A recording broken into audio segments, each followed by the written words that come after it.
Welcome to a very special presentation of townhall.com. My name is Guy Benson, the political editor, and we are delighted to be joined by Congressman Paul Ryan, a Republican of Wisconsin, and the chairman of the House Budget Committee. Congressman, thanks for being here. Nice having you, Guy. We have much to discuss. It's been a very busy week or so here in Washington. I want to first focus on your budget, your plan, the Path to Prosperity, passed by the House. You've been making the case for this budget by saying that it addresses in a proactive way the most, in your words, most predictable economic crisis in history. This week, just a few days ago, Moody's announced that they're placing our AAA credit rating under review for possible downgrade. S&P essentially followed suit. I take it you're probably not surprised by these developments. What's the lesson here? Get ahead of these problems before they take on a life of their own. I mean, like I said, it's just so obvious. If you want to see what it would look like if we keep doing what we're doing, if we keep providing the country the kind of leadership that I would say the president is providing, which is don't do anything to fix this problem, and spending is the problem. Look at Europe. Perfect example. They're talking about maybe breaking up into currency zones. They've got bank runs that might be coming. They've got debt crises. You've got the Italian bond market going up. You've got all those problems. What does that mean? Those are countries that built up big welfare states, and they didn't fix their problem. They kept nickeling and diming, they kept kicking the can, and now they got a real crisis on their hands. And it would be folly for us to assume that that would not happen to us. After it happens to them, it could come around to us. Now, all the smart economic bond-type people tell us we have around 2 to 5 years to clean up our act before we have our own debt crisis. Let's hope it's closer to 5, but these days it looks likely it's in the shorter time period. So knowing this, knowing that we literally can't keep spending money we don't have, we're borrowing at unfathomable, unsustainable rates, we should do something about this. And that's why we're saying the sooner we act to cut spending, to get our borrowing under control, the better off we're going to be, and the more likely we will preempt and prevent a debt crisis. So specifically, how would the Path to Prosperity right the ship? So let's say you're talking right now. There's been a lot of chatter about the budget. There's been a lot of, frankly, distortionary comments about it, right? So there's probably a lot of people out there saying, gosh, you know, Paul Ryan seems like a good guy, and we have to do something. But the details get lost and people demagogue. So if you had to kind of put together like a 2 to 3 minute executive summary that explain exactly what your budget proposes and doesn't propose based on some of the lines. I actually did that. You can go to budget.com if you want to see my little summary. It's a video I did on this. We've posted it several times at Town Hall. Number one, government agencies are bloated. They spend too much money. They got an 84% increase over the last 2 years when you count stimulus. So we cut all that spending. So just cut back spending on bureaucracy. That's not the big issue, but it's not an insignificant issue. Number two, it's the entitlements. The big 3 entitlements: Medicare, Medicaid, and Social Security. 10,000 baby boomers are retiring every day with fewer workers coming in behind them. Healthcare costs are growing at about 5 times the rate of inflation. And you've got a situation where you cannot literally keep making these payments. You can't keep borrowing money to finance these benefits until we get this thing under control. Meaning, every year we delay, we go deeper in the hole. With Medicare, it's about $3 trillion deeper in the hole. With Medicaid, maybe $1 trillion. And with Social Security, Medicare, $600 billion. The insolvency date is approaching 13 years. 9 years by CBO's definition, 2024 by the Medicare trustees. So the point is this. We know that these programs are making promises that there's no way the government can keep. And our argument is the sooner we fix these programs, the less harsh the antidote is, the less harsh the solution is. Meaning, you can stop benefits from being hit or cut to current seniors if you reform it now for the younger generations. But if you don't change because these no one programs, over 55 is affected by your current plan. So there's a couple lines of attack that we've heard from Democrats and other precincts. And I just want to, well, first of all, some conservatives are wondering, what are the real cuts in your plan in terms of compared to the president's budget, compared to the baseline, and in real terms? Compared to the president's budget, we cut $6.2 trillion in spending out of his budget. Out of the baseline, which is the current law, we cut $5.8 trillion. That means the president's budget spends above where the current law is. We cut $5.8 trillion in spending. So it's too many cuts to list in a TV interview. Sure, of course. You can go to our website, download our plan, and get a list of all those cuts. But the point I'm 5 and above. If you don't do that, you can prevent these kinds of cuts from hitting current seniors. And the kind of system we're talking about for, say, Medicare no changes 55 and above, a system for younger people when they become Medicare eligible that works like the one I have as a congressman, or like the system that the Clinton Commission in the 90s recommended. Premium support. Premium support is, you have a list of plans to choose from, just like the prescription drug benefit. You pick your plan, Medicare subsidizes it. So this is Part D. Part D. Now, a lot of conservatives, Medicare Part D's dirty words there. Sure. But you use that as an example of why you think the cost containment that is embedded in your plan will actually work. Explain that a little bit more. Yeah, so I don't think it's a dirty word on the way. The existence of Part D is a dirty word, but the way Part D works is not a dirty word, because the way Part D works is it's private plans competing against each other for a senior's business. So if you're on Medicare, my mom, for example, my mom gets to choose among private drug plans that she buys through Medicare. And that act of choice and competition has succeeded in bringing down costs 41% below what we ever thought they would be.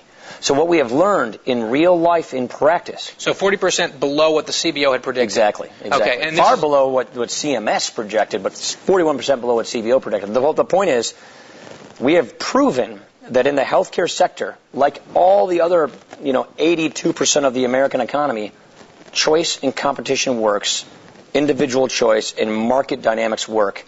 Let's apply those to healthcare. And so like the Part D benefit, where the beneficiary gets to choose what they want, we're saying for Medicare, for the next generation, you pick your plan, Medicare subsidizes your plan. These are private plans that compete against each other. So your confidence, based on the evidence that you've outlined, is that the cost containment will occur, of competition, right? And therefore, you're pegging the rate of growth in Medicare spending to the rate of inflation rather than healthcare costs. That's right. Because but let me just say, because some conservatives will say, well, Congressman Ryan, we love you, but Obamacare promised the same exact thing, and those prices are going up. They keep soaring despite the promises. The difference is... Two different approaches. He uses price controls, and we've always learned that price controls don't lower prices. They just produce scarcities. They just ration. We're using markets. We're using choice and competition. And everywhere else we've tried this in the U.S. economy, in economics, choice and competition end up lowering costs and prices and raising quality. We've proven this already within Medicare itself, but also... the reason I can see you so clearly and read the writing on your paper, I got LASIK surgery in the year 2000. At that time, it cost twice what it costs today at the same place in Madison, Wisconsin, where I got my LASIK surgery. So it's not as if healthcare is immune from free market principles working. It's that they haven't been. It's that they haven't been applied or tried. And so what I'm trying to say is, either we send some money to the federal government and have them ration care to individuals, which is what Obamacare does for Medicare. It has a new 15-panel board. We'll get to that. Yeah. And so, I'm curious. Or you have a defined amount of money we're going to spend on this program. There's only so much money, right? And so we're saying, give it to the individual, give it to them based on need, and have them buy it in a competitive system where the providers, insurers, hospitals, doctors are competing against each other for that person's business. I would far rather have a competitive system where my mom, who would be immune from this because she's over 55, where I get to choose my plan and they compete for my business, than hoping some bureaucracy, will through their complicated formulas decide whether or not to finance the health care my doctor thinks I need. Now, we've got readers at Town Hall who are watching this interview, and they're senior citizens, and they see Democrats coming out and saying the Paul Ryan plan is a tornado ripping through seniors' nursing homes, it's a death trap, all these other things. Harry Reid got on the Senate floor and said, according to CBO, he said, Paul Ryan's plan, on average, will cost $6,000 more per senior than what they are paying today in an admittedly soon-to-be insolvent plan. Your response on that $6,000 First of all, that's not according to CBO. That's the number they came up with. More importantly, CBO told us they can't measure, because they don't think they can, measure whether competition works or not. So they don't even try to estimate the beneficial effects from choice and competition, even though we have all this data from Part D showing that competition works. Third point is CBO is measuring this plan against the Medicare promise. Well, the Medicare promise is $37 trillion shy of being able to fulfill its promise.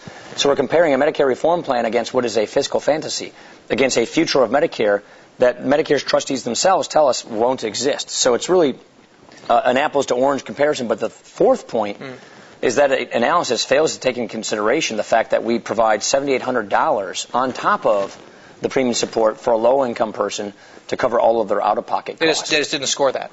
Just didn't score it. They just didn't score it. So will a wealthier person who has a means-tested premium support pay more out-of-pocket? Yes, they will. I think Democrats would like that, right? I would think so. They're always screaming about shared sacrifice in the rich. Now, you mentioned the president a couple times and talked about his leadership and kind of lack thereof, perhaps. He has been giving a lot of press conferences recently on the debt ceiling stuff. His most recent press conference, he said this about Medicare, which is the big flashpoint. And I think a lot of it was, the press conference was frustrating for conservatives, but this paragraph was really interesting. Quote from the president: "If you look at the numbers, Medicare in particular will run out of money, and we will not be able to sustain that program no matter how much taxes go up.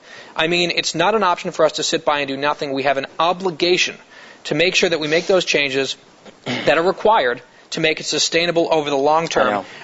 Kind of a striking admission. I was amazed at that, because this is what we've been saying all along. Right. This is what the president's trustees for Medicare and actuaries and Congressional Budget Office has been telling us. So every now and then he'll actually say something like this, right, where he states the obvious and repeats what the facts are. He says, so we are required to make the decisions to make it sustainable. What are the, because on the debt ceiling, but he's not doing on the budget, anything. we don't know what his actual plans are. All we know is this IPAB panel. How does that work? The only plan that we know the president supports based on his, well, he had a budget in February, then he ditched it. Then he made the speech in April. Right. You were sitting in the front row. He lied about your plan, frankly. And then he talked about IPAB being this. In that speech. Right. So what I surmise from this admission that Medicare is a big problem, and in that speech he said, I want the IPAB to double its cutting targets to Medicare. So right now we have a situation where IPAB is supposed to take a look at what they call excess cost. They're capping Medicare spending. And the IPAB, the Independent Payment Advisory Board, next year it is assembled. It is 15 people that the president appoints to this board.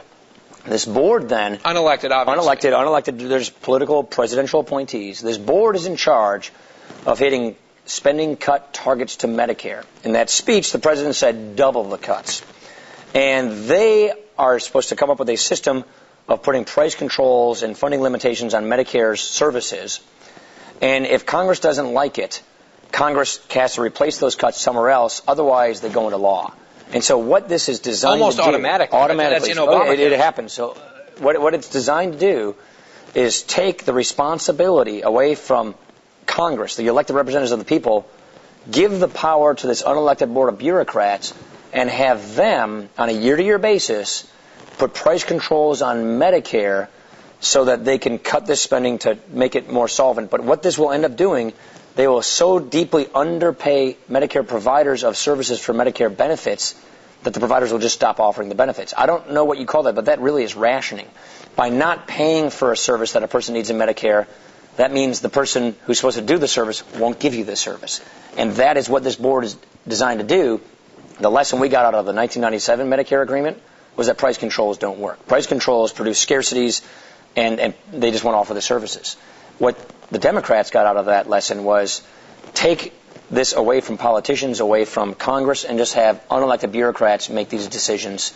And that is going to produce scarcities. No, they have that in Britain, the NICE board, That's exactly what this does. That's exactly what this is. Now, another thing that's interesting when we're talking about failures of leadership, over on the other side of Capitol Hill, it's been over 800 days since the Democrat-controlled Senate has even offered a budget. They just haven't even tried. Harry Reid said it'd be foolish for them to even to make an attempt.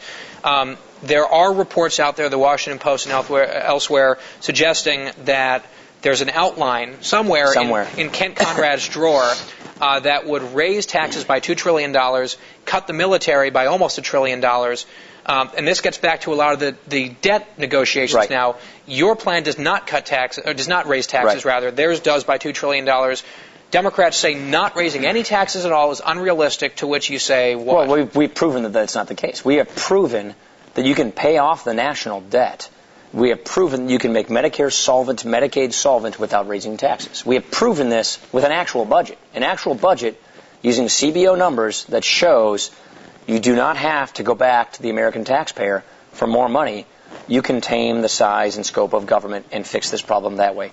That Ken Conrad outline, by the way, it's a speech he gave claiming that there's an outline of which we have not seen. They like these speeches as plans, don't they? And the CBO, we've asked, they can't score speeches. They've already told us so Doug this. Elmendorf, that was a good question. They can't score speeches. So, but we believe, knowing the way the baselines and all the stuff works, that $2 trillion tax increase is really about a $2.8 trillion tax increase. Right, because they're not counting the... They're not counting the They taxes assume that are coming. the Bush cuts will go away, then $2 trillion more. Good times. Last question on the path to prosperity before we get into a little bit of the debt ceiling stuff. So I'm sitting here saying, okay, it passed the House. Hooray, almost universal Republican support, no Democratic support, pings over to the Senate, Democrats call a vote on a budget that they haven't created because they don't have one, just to defeat it, and then, to demagogue you. Your budget gets 40 more votes than the president's budget in the Senate, so it's 40, I was very happy about 40 that, to nothing is the good way to look at it. The bad way to look at it is it was defeated and 7 Republicans or 6 Republicans voted against it. Where do we go from here? Because it's not, unless the White House changes hands and the Senate changes hands, the current plan's kind of dead in the water. Then next year's an election year, so you're going to have to create a new budget. It's going to be closer to the election, and because we're now an extra year towards 2024, the sense of urgency gets ratcheted up. So to achieve the same things, I get the sense your budget's going to have to be more extreme and scary. Could you, if you do that? Are you potentially opening up a big line of attack for Democrats against your party in an election year? Look, if you believe what we believe, you do what you do. We believe in the founding principles. We believe in limited government. We believe in economic freedom, self-determination, government by consent of the governed. We believe in these things. And if you apply those principles to the problems of the day, your budget's going to look a lot like what ours looks like. If you look at the fiscal management of the country right now, which is the Democrats mostly run the government, they're not doing anything. They just want to raise more taxes, which will clearly slow down the economy, and the economy is already pathetic. They really don't want to cut spending. I mean, I'm serious. I'm watching these debt talks. They don't want to cut spending. They really believe the government's not big enough. And so, whether or not we're going to put a budget out that gets these kinds of hits, they're doing that to us anyway. No matter what we do, they will say these things. For me, and speaking for myself, I feel like we have a moral obligation to give the country a real choice. And in 2012, they're going to have to make that choice. What kind of country do you want to have? Who do we want to be as a people? We know what it looks like if you go down the European path. And that is the path the president is clearly taking us. A cradle-to-grave social welfare state. We're seeing it. Tear gas. We're seeing it. We're a cradle-to-grave welfare state where more and more people become dependent upon government than upon themselves. We are showing in real black and white numbers what it takes, but more importantly, how it's possible to get to that limited government opportunity society with a safety net where we can get our prosperity back. And we're going to have to show the country what it takes to get that and let the country make the choice. And I will be extremely calm and pleased and confident that if we give the country the choice, they'll make that right choice. And if they don't, at least we tried. That's the way I see it. So let's shift a little bit to the debt ceiling debate. And the first question is, there's going to be a vote in your side, your chamber soon on the balanced budget amendment. The Senate's really pushing it hard. Conservatives there. Do you support? Yeah, I do. I think you need to have spending caps and a provision to make it harder to raise taxes. So there are different kinds of BBAs. I support the one with the spending cap and the supermajority for taxes to put the pressure where it needs, which is on spending. Philip Klein at the Washington Examiner, I know that you've spoken with him many times. Oh, sure. One of his concerns about the BBA is, let's say it passes and it's enacted, would the path to prosperity be rendered unconstitutional under a BBA? It depends on where the cap is set. Well, so a BBA, the answer is no. A BBA, like I'm talking about with caps, it depends on when it becomes effective and where the cap is set, and we can easily adjust a budget to live within this. Okay, so that it wouldn't make it inoperable necessarily. Okay. On the and you just said that based on what you're hearing, and my guess is you're getting texts and emails and phone calls from the guys who are in the room at the White House on occasion here. Democrats don't want to cut spending, Not at all. And apparently the spending figures just keep dropping and dropping and dropping. Rich Lowry just reported this at National Review. It was, $500 billion now. It's beneath $300 billion. They just don't want to do it. Meanwhile, they're asking for hundreds of billions of dollars, the Democrats are, in tax increases. And this one blew my socks off, new spending. As part of the deal to raise the debt ceiling. And this, given all of that, and given the fact that Mitch McConnell came out the other day and said, look, we asked what would the actual spending cuts be next year, not the out years, like real spending cuts. They said $2 billion, which is just nothing, virtually nothing in the scheme of things. given all that, do you actually think that before August 2nd, realistically, there can be a deal reached on entitlements and tax cut? I mean, this is really tough stuff. On entitlements? On one of these grand deals? Oh, I don't think a grand deal will happen. No. So what can happen, realistically? The reason I don't think a grand deal will happen is because the president's very ideological. And if you believe what he believes, and we believe what we believe, I don't see how you get a quote-unquote grand deal. We believe tax reform, broadening the tax base, getting rid of loopholes and lowering rates, is one of the critical components of economic growth. His own debt commission suggested the same thing. Yes, but he doesn't believe that. So that's problem number one. We agree with Erskine Bowles. Right. President Clinton's former chief of staff. I know Erskine extremely well. We agree on the kind of tax reforms that are necessary. Number two, you need to restructure the way these entitlements work so that they don't go bankrupt. And I just don't think they are willing to do that kind of restructuring. So what I think you'll see is a package that's much less grand than that. And the question is how much time will it buy us determines how many spending cuts they're willing to take. Right, and if it reaches an impasse, we have the president walking out of meetings and Harry Reid and Chuck Schumer saying that Eric Cantor ought to be thrown out of the room. I mean, it really is grinding to a pretty pathetic halt here. If things continue down this path, and we're getting closer and closer to the deadline, and there's a real chance that the national credit rating gets downgraded and some really tough This choices. is serious stuff. Right, yeah, really, serious, and I know Republicans and Democrats don't want this to happen. Senator Mitch McConnell came out with a backstop contingency plan. Right. It's gotten a lot of criticism and some support on the right. You've had a chance to look at it. Is it something that you could see yourself possibly supporting if all else fails? I don't want to get to that yet. No, I'm not trying to evade it, but I want to cut spending, and I don't want to give up on spending cuts. Okay. Because if I start saying, yeah, I'll take that, then we're giving up on spending cuts. I don't want to give up on spending cuts. Okay, so I'm not a fan of the idea. Okay. I understand the merits, the pros and the cons of the idea.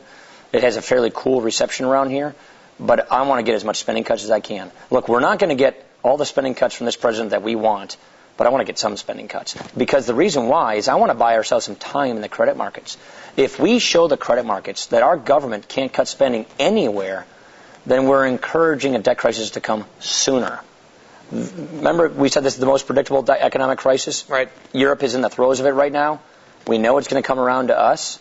The best thing we can do to buy ourselves time is to cut spending. So I want to cut spending to buy ourselves time. Will we fix all our country's fiscal problems with this president? No. It's pretty clear to me we won't. But I want to buy us time so that when we get the right leadership in place, we can fix this problem and preempt and prevent a debt crisis. Last question. Quinnipiac has a poll out late in the week showing that if a default occurs or if the deadline is passed without an agreement, voters will blame Republicans over the president by a double-digit margin, and 67% in the same poll say that the deal could or maybe should include tax hikes on the wealthy. I read that poll. My heart sank a little bit. Are Republicans fighting just an impossible uphill battle? And is the president, at the end of the day, really holding all the cards? Because Republicans have said from day one, we don't want the default to happen. So they're not going to shoot Yeah, no, that's a very accurate observation, I think, which is we're not interested in playing with default, because what default would mean is our interest rates go up. And then that costs the government so much money, and then we are that much farther behind on spending. It makes the problem a lot worse. I mean, materially worse. Mm-hmm. So obviously, and I just said that, but it is the fact, and it is truth. The president is clearly going to play class warfare. I mean, look, we were never talking about corporate jet tax policy. That was never a piece of conversation, an object of discussion in these talks, until the president had a press conference where he mentioned it 6 times. This is tax policy that he put in his stimulus bill and passed, and now is trying to use this corporate jet tax, which is a tiny, tiny piece. The White House won't even say how much revenue. Yeah, it's like maybe like $300 million we've heard. We don't even know. The point is it's fundamentally unserious, and it's fundamentally political, and it's class warfare. Class warfare, I will concede, can make for pretty good politics. The problem is it pits Americans against each other. It puts in place a culture of envy, and it's really bad economics. It does not give you good economic policy to grow jobs. 54% of American workers get their jobs from what we call pass-through entities, subchapter S corporations, partnerships, meaning successful small businesses that file their taxes as individuals. You raise those taxes on individuals, which right now in 2013 they have a huge tax increase coming. These small businesses aren't going to hire people. These small businesses right now have a massive tax increase already coming in law in 2013, and now the president is saying he wants to raise it even farther. How are we going to get jobs from the people who hire workers if the president is telling them, not only are you going to have higher taxes for sure in 2013, I want to make it even worse? How do you grow the economy doing that? But that's what he's doing. But it does get him a nice political rhetoric. It does get him the ability to go to the TV cameras at a press conference and say, you know, to bash the wealthy and bash the successful. The problem is what he's doing is he's bashing job creation. Congressman, thanks for all that you do. Thanks for stopping by. Sure. And thank you all for watching.